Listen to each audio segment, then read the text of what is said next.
بله لسر راگهاندنا نفیر عامو بجن هلمتا دست سرکرنا جوانان جالیه پیدی و لتوایا نافچو باجارین روجاوای کردستانی بلاوی بابتی لگل میوانی خبریز مروان عیده اندامی کمیته سیاسی پارتیای کیتیا کردستانی سوریا شروع بکم بریز مروان هفدما تباش به راگهاندنا نفیر عام دانینا ریبندان لسرین سرکه لتوایا باجار و باجاروکن روجاوای کردستانی جبوی دست سرکرنا جوانان آرمان جشرو و جرچی دستی کت کرم دما خوش به سلاو و رجوان و تماشاوانی وره براستی اف هلمتا گو ایرو درو دست بیکرنه ریببریا خوسر شخوا نتشتکی نوه جدما گو ریببریا خوسر سالا 2014 ده زاگونا لشکریان چار جی بی جی کر و راگهاند جوی دمید حتان هاکا اف هلمتایها نهاتی راوستاندن دم ناجتی راوستاندن لی دمد لی تمی چالاک و تمی خورت و جوانین کردایی گوش تمنی خوش 18 حیاسی سالی تیم بگوهستن جا لشکریان چار تشتی گو بال تکشین دوی دماهانی ده دما گوهن حولدان ترکیه هنه گو درباسی باکر و روج آوای سوریه به اولوژی کردستان روج آوا دورن درباسی دورن ببین اف بالهات کشاندن گونو اف هلمتا هانی و نفیر عام یا گوته گوتن سفر بلک یا گول سر زمانی هن سرکردین ریببریا خسر گوهات راگهاندن و پیویست ملت روج آوای کردستان روج آوا تمامی چکه هلگرن نتنه خورته گوگ دیو کوستن جنرشتیان چاریا نورمال لیولوژی کسی گوگ تمنی خو بچوک بجیش 7 سالی حتی کی 40 سالی دوی چکه هلگره و برابانیت بر خاکا کردستان روجاوا بک شخوجی مخابنیه بوان خورتا بوان جوانا امبری وانددن جنوساید نه در حق ملت کرد گو بیکرن چاره سرکرین و وکشاندن و راوستاندن هلمت و اپراسیون ترکی نتی به نفیر عام و سفربریا یا گودنا ملت کرد تایبت بکرن چاره سریک سیاسیج به کریز هانی رتی خستن تا گوگ اف هلمتایا و اف اپراسیون هانی بیراوستاندن بریز مروان تدبیجه اف پروسیا دست سرکرنا جوانان جبو لشکریان چاری نتشتکی نویه جدما کو دستلات ورگرتی حتی ها جوانان ام بیجن دست سر دکن جبو لشکریا خویان چاری هروها خلکجی آگهدار دکن بکن ها تجتا گوت یعنی زاروک یعنی کسک 8 و 7 سال به 10 سال به حتی 8 سال دوی چکان هلگرن دا کور بروی اپراسیون اگر کری بکن باش يعني دمان هذا بيدي جوانان دقرا دما كو تركيا ام بيجن دس اوبراسيون خو بك اف جوانين كوتينا دست سركرن ويش تشي ازمونك يانجي خبراك لشكري ور بكرن حتى كو شر بكن تا ازمونا وان لشكري تني ويتشاور بروبويه ام بيجن هلمتا تركي ببن شو أنا براستي جي مخابنية وجي مخابنياك مازنة جنود نتني أب كريارانات حق ملت كرد تكرن وهروها دخل كد لكردستان رجعوا تكرن لي ودبن شعبديريا هك بيمانيانا بنتويج وج 2014 و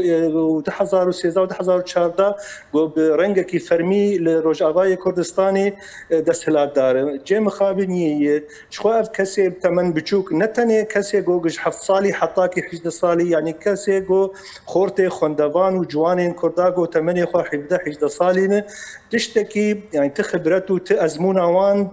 دواري لشكري تنيه لي غواغو زاروكتين رواندن شوا معنا غرك رابورت هانت بيجن صاله 2022 دجدس بيكاوي تا ایرو بلکی سر 25 زاروکن تمن بچوک چکت چخ چل خور چلاو گوهاتن رواندن جهلا وان هزب سر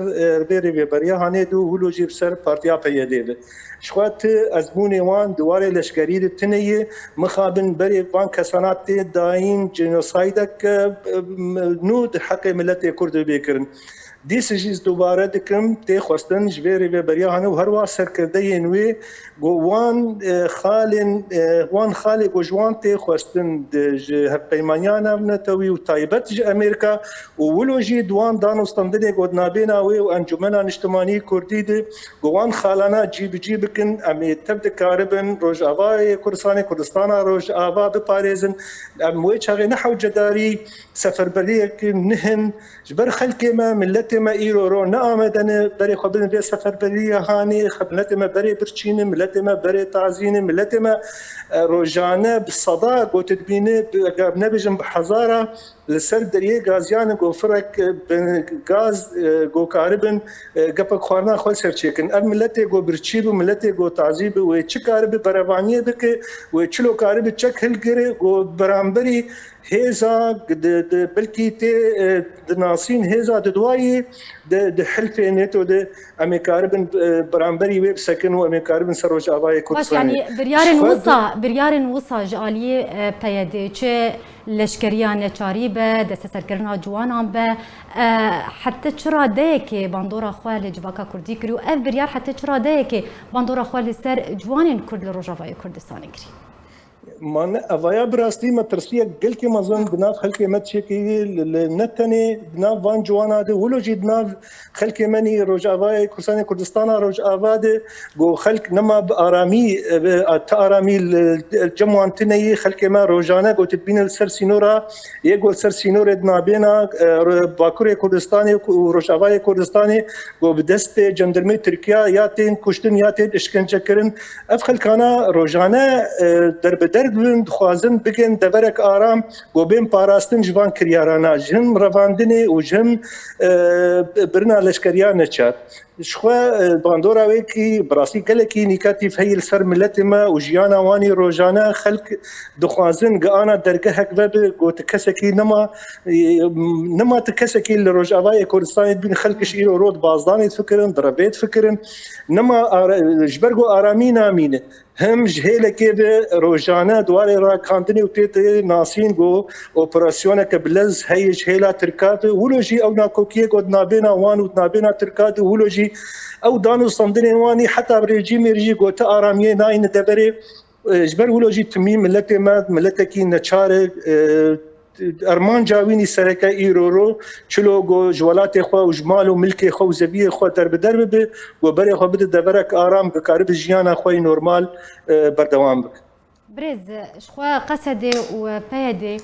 شخوا بانگا مقاومه شعبی دکه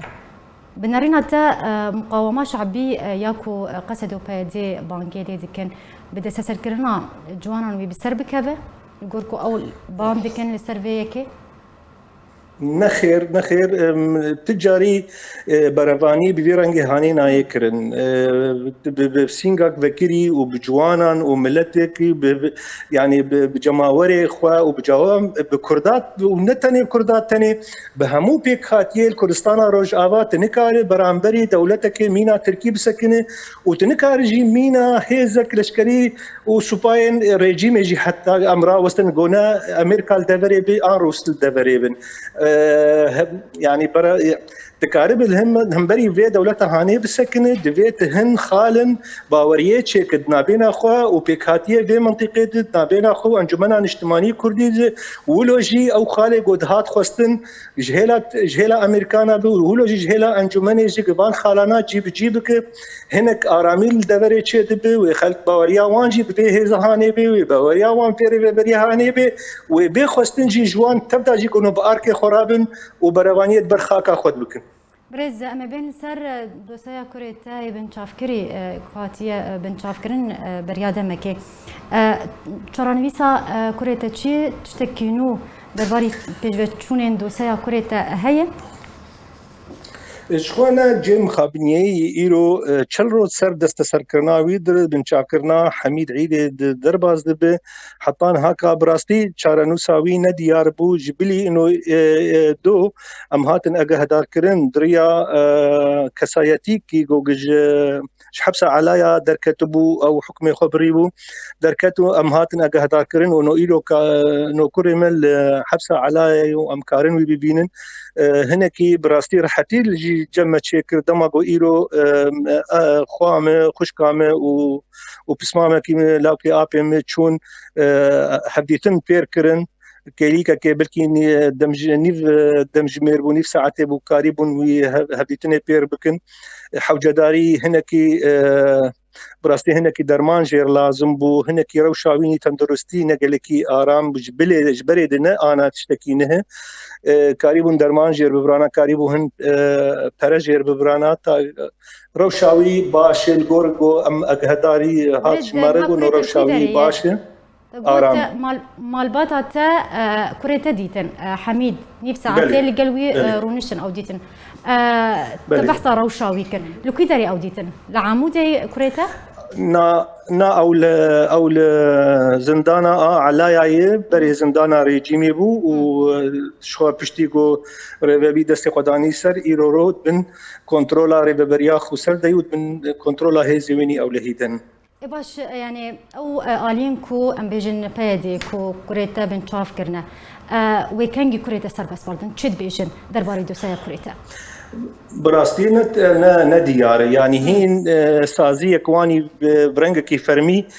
تليكولين بمر نكرنا وام اجهدار نبونه غورو شاكوري مشي تشتيغو مزاني بوج كوري خا ايرو ام ما جي فيمكر كنو هن برسكريكن ويني سياسي هنا او هاتي قرتن بتومتن سياسي هن نيساندني وين هن بوست ني سلمال براوي هنا او جبرولوجي وجزاتكن او آبتن حبسه علايا بيشتي بيستو يكرو جاغو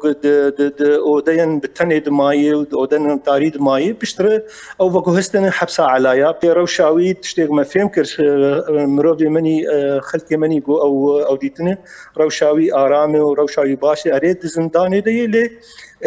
هين حيان هكا او بنگو هستن تدات جها جبلي جو او ليكولين بير خاتي كرن او برن حبسه الويدكي بجي كرن بله زور سپاسش بو میوان مبرز مروان عیده اندام کمیته سیاسی پارتی کتیا کردستانی سوریا ایروت میوانی مبول سر به بابت گلک سپاسیاتت کم وزارت